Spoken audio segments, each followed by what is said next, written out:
Hello, this is Living Room Requests. This is a living room, and we do requests, any song, any genre, for £40, which we split between us. And That's this Patricia Hammond. is Matt Redman, Thank you. multi-instrumentalist.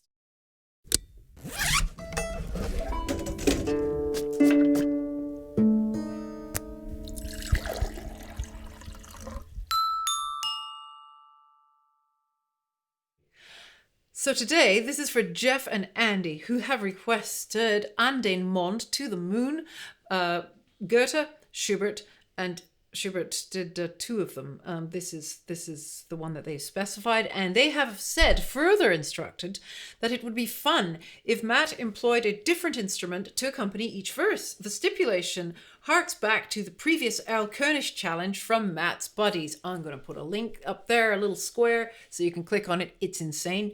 But with a totally different vibe, yes. Totally different Let's vibe. see who can remember that one from back in the day. Back in the day. Anyway, here we have An Den Mond. Thank you so much, Jeff and Andy. Here we are.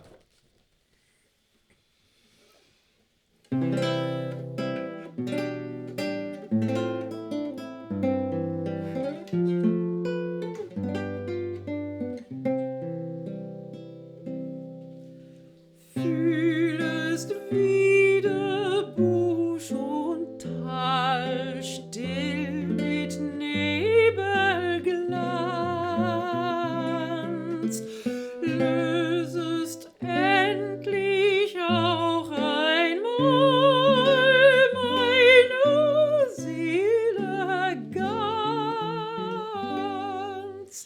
breitest über mein Gefild, lindert deinen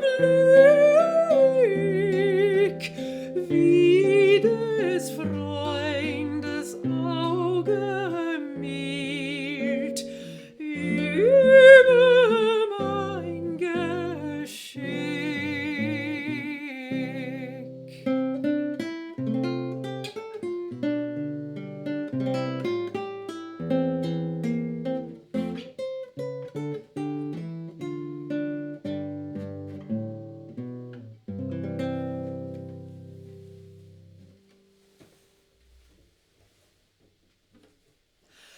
Jeden Nachklang fühlt mein Herz, froh und trüber Zeit, wandelt zwischen Freud und Schmerz in der Einsamkeit.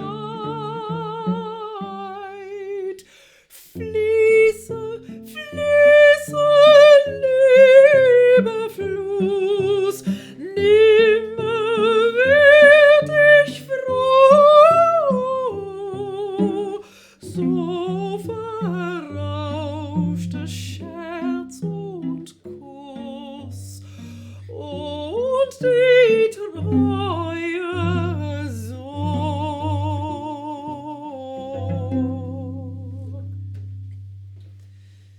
Sieh dich, wer sich vor der Welt ohne Hass verschließt, einen Freund am Busen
That's lovely. Thank you, Jeff and Andy. Love that poem. It's very much a love poem, not just to the moon, but to each other. Now, Matt, he loves to switch between instruments. And sometimes people think, occasionally, I've had people say, it's a little bit like pulling focus from the singer. And then a lot of people saying it's wonderful to explore these different potential, sounds. I mean, what's it like as a multi-instrument? Oh, let's get a thumbnail right now. No, thumbnail. We'll carry on talking. What's it like for you? Why do you like doing it so much? Because you're adding more texture and colour and variation to what I'm providing than staying on a single instrument. That's the whole process for me. It's mentally stimulating to create more music with my two hands and mouth and feet than so it's a physical challenge. Yeah, I guess some people are just really good at playing one particular instrument and they're expert at creating so many colours, and I just skip that practice and just make it on different instruments. Now we can take a thumbnail with it. Interesting. Here's a little cello. He's so bossy. From the 80s. Here we are. Is that visible? I can't Yes, tell. it is. It is visible. There it is visible. There we go. That is our... what else? I mean, this is, like they said, it was so different to the one that we did for Elkenny. So it's almost impossible to compare. I remember I had lots of things The Erlkönig was really his old roommates from Chetham's, basically just having a bit of fun with him, saying, "Look, Mr. Hot multi-instrumentalist, here's a challenge. Here's a challenge for you for £40." And then basically, they stipulated loads of things. It was a bit of a... what would we say? Anyway, no, he had a lot of fun. They knew he'd have fun doing it, and he did up the ante by adding another thing that they didn't know he was going to add. So. Oh yeah, and then they did another one for Chinese Laundry Blues, didn't they? Wasn't that one of theirs? I think it was. That. Yeah. But I think I've answered the question now. Really, I mean, I like versatility in music, and telling stories accompanying that sort of thing, and I find it very limited on one instrument. Really, personally speaking. Do you find that? I mean, is there a sort of historical precedent that you're kind of inhabiting there? No, I think it's me by this point. I think it's me because there is. Because I think if I'd have lived in like Baroque times or medieval times or 1950s, I think I'd have multi-instrumentalists have a long history. Yeah, but I think I would have still put myself to it, however I'd have existed. I think but it does hark back though. So looking at these really early bands, sort of in the early part of the last century, that was common to double instruments. You'd see pictures of these bands, and you'd see them you'd see 4 people, and you'd see like 15 instruments lined up in front of them because they all had to double. And I think that they did that out of necessity because it was they were presenting, probably they were illustrating things on a stage, or they were at the time there were so many different styles of music. It was from a point of creating. No, particularly, I mean, you particularly get it in dance bands where you're playing music for people to dance, whether it's jazz or partner dancing from the 1920s or 30s, and basically what you're doing is you're providing a functional sound basis, and if you can therefore in yourselves and fewer people for the necessity of money and transport provide that on a greater timbral basis, then that's a good thing and can be provided through multi-instrumentalism. And also a lot of those instruments were novelties at the time, so somebody would pick something up out of sort of humorous... Well, that's how the banjo started. Humorous intent. Playing the banjo with a plectrum started, and that's absolutely very much how the saxophone started. Just pick it up and go, "Hey guys, you haven't heard this."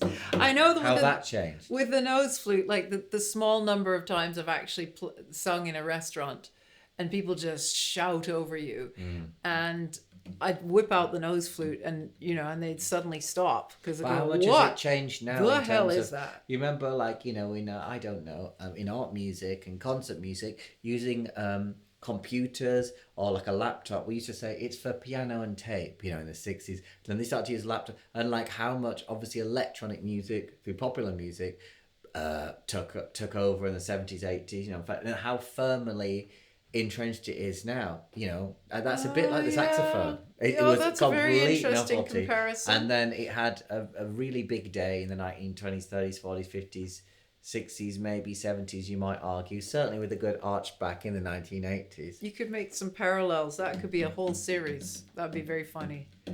How is the... Yeah. I mean, the guitar hangs on, doesn't it, still? It does. It's got iconic. Some sort of grip there. It's got a hold. It's got a grip. Whatever you think, you can comment below. Now, if you're still on the computer, you can yes, I'll put the lyrics. I'll put the translation in the comments and in the description. If you're on the computer, you can click the thing that says it's like a hashtag and it shows. But on mobile apps now, I don't think you can click that anymore. You can still search for the words living room request, or click on Patricia Hammond songs to view many, many other videos. Or when you make your own request, you're like, oh, I wonder if they've done so-and-so. You go to patriciahammond.com/request. They're all You can listed there. check that. I And spend there a you can lot of make your effort requests as making well. sure that list is kept up to date, and that each one you click on it, out of almost 700 now, you just keep scrolling down. Each one you click on it, you go straight to that song in that video.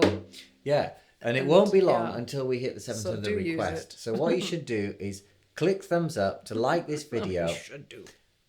And then maybe we recommend them more. If you really like it, you can click subscribe to Patricia Hammond Songs to stay notified of all the upcoming living room requests. Very kind. Right, that would be great.